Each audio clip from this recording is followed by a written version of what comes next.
Hey, what's up guys, it's Miro. In this video I wanted to show you how I like to select my drum samples, my drum sounds using battery and kind of my workflow there.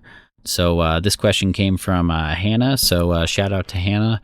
I figure I'll just do more videos for you guys in terms of trying to help you out on your production journeys.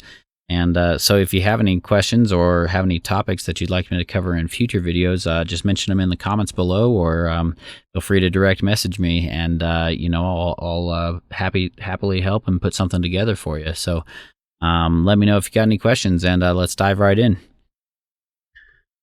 So this is a track where I pretty much just put like some chords together and a sub bass together. I did pull in just a percussion loop audio wise, and I kind of have this lead right now that I'm not crazy about, but I'll have you listen to it. And mainly, when I'm first creating a track, I'll kind of start with chords, and I'll throw in like some drum loops just to get an idea of like the rhythm and where I want the chords to be placed and whatnot. But after that, I'll kind of I'll delete that drum loop and then go about making my own drums.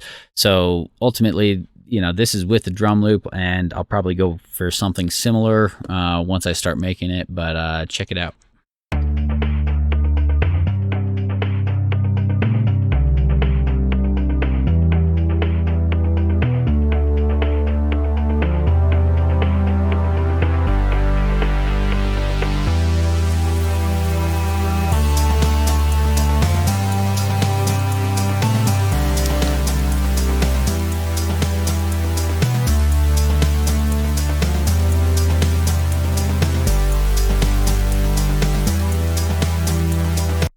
So I turned off the lead in the middle there because, it's just kind of in the preliminary stages. But ultimately, like I said, what this video is about making my percussion. So, I'm going to mute this percussion track, start a new MIDI track with Control-Shift-T. It'll be down here in kind of yellow, kind of a yellowish color. Well, let's change it to green. Find battery, throw it on there. So like I mentioned before, your drums are super important in dance music. So therefore, I like to select all of my individual samples. You can get good results from using pre-built kits, but with the workflow that I'm going to kind of show you, this is about like selecting each individual sample, because typically I have like a sound in my head that I like to try and come up, or I try to match. And so we'll just do like a basic 4 on the floor beat, because that's kind of what I had in that percussion loop. And first thing you want to do is, I guess, create a new MIDI clip with Control-Shift-M. And ultimately, if you don't know, this very first top left pad in battery for like A1 is actually C1 on the on your keyboard here. So I'm going to draw in C3. Then I'll select them and I'll hit shift and the down arrow twice, so that very first pad will then trigger here. So main thing that we want to do in battery is make sure that we select samples instead of kits, and then drums, and then you can select what type of drum hit that you want to do. Now I'll have a different instance of battery on each individual track so that I can mix and pan each thing individually. I'm not too worried about CPU, since I built kind of a beast of a computer here. So I'll put a kick, and then you can filter for different types of kicks if you feel like it. I don't typically, but the real key is making sure that you also select this button here down in the bottom left, so that it automatically replaces each pad as you scroll through to the next one, right? So anyways, like I said, when you're picking your drum sounds, it's very important to make sure that it sounds good with the rest of your chords and whatnot, or the rest of the sounds, and with each other. So what I'll do is I'll find a bunch of kicks that I like, and then I'll actually close my eyes and then pick one of those kicks. I'll use my up and down arrows to pick one of those kicks that fits best with the track. So for now, I'll just show you what I mean here. We'll just loop this initial Well, I guess we could extend it out and the whole 8 bars. Okay.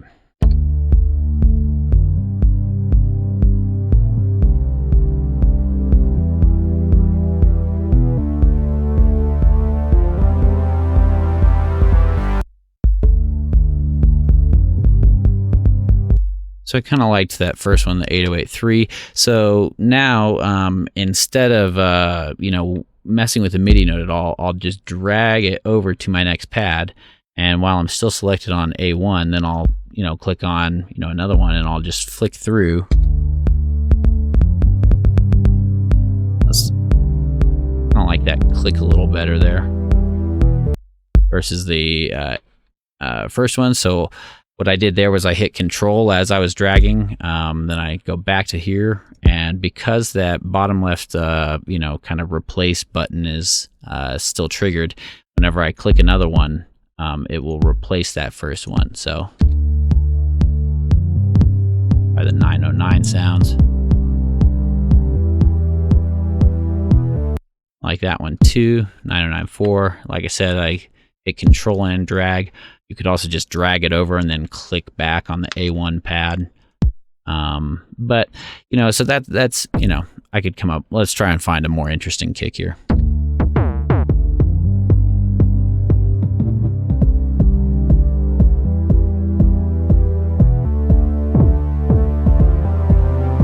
So that one's not bad either.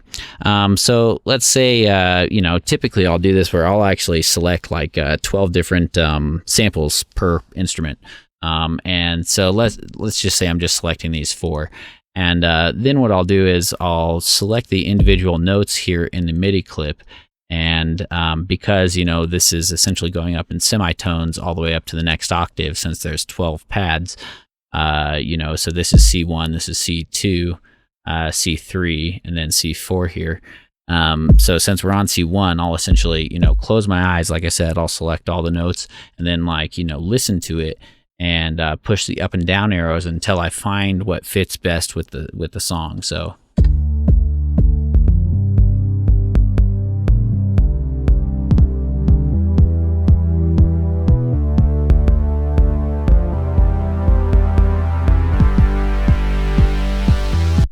and so I like the click of this one here, which I think is the 808.21. But I think once it picks up a bit, I actually like this 909.4 a little better. Kind of has a little more body to it. So anyways, we'll go with that for now. Close out of it, and that's kind of my kick and how I'll start from there. I might be able to change it later just by going up and down semitones, and so this isn't tuning our kick. This is just selecting different samples, so we'll have to tune our kick later. But again, I'm not really going to show you that in this video because that's something that you can learn from anyone. So if you do have a question, just let me know, and I'll cover it for you guys. But essentially, so I'll rename this one, call it kick, and then I'll make another one. I'll also do it in, I guess we'll do a different color of blue green, and then throw a battery onto there, and let's just do clap for this one. I think that's what we had in the other one. Is that right?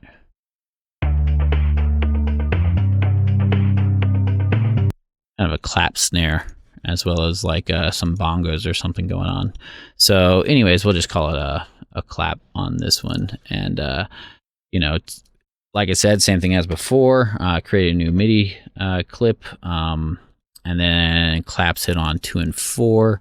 I like to always make my claps hit a little before the beat. So I'll adjust that later once I have my actual sample selected. Like I said, since we're working on just A1, because that's easiest for me, I go down to, move that down to C1 by hitting, shift and the down arrow. Then instead of clicking kick this time, we'll go with a clap. And again, make sure that that button to kind of replace, it's almost like a hot swap, is selected here in battery. Once you select it, you don't really have to unselect it, but be careful to not, end up replacing one of the samples that you actually liked. That happens to me quite a bit, but I've gotten pretty good at it now. So anyways, now that I have the pattern in there, we'll drag it out to the full 8 bars again. And, then I'll just go through and select a clap, right?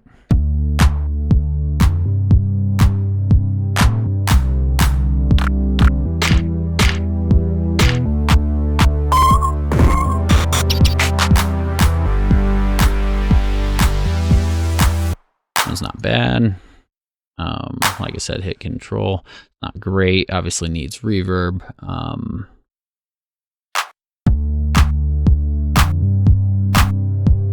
I was, for some reason, ended up liking that 707X. Then I go down.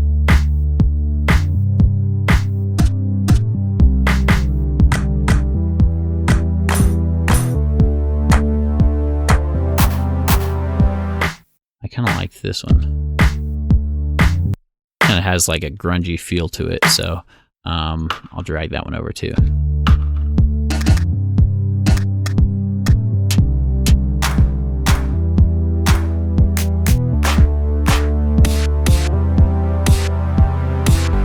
That one's intense. Maybe I'll use that later because it's kind of got the snare aspect to it as well.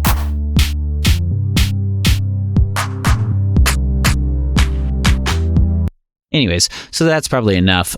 Again, like I said, I don't know, I didn't really select a final one on A1 that I really liked, but then I would again close my eyes, flick up and down, and this is essentially what I'll do for each one of my instruments. To then ultimately select the sounds that I like and make sure that they sound good together. You'll find that some snare sounds kind of have an open end to them. They kind of fade out, where other ones will end very abruptly, almost like they're gated.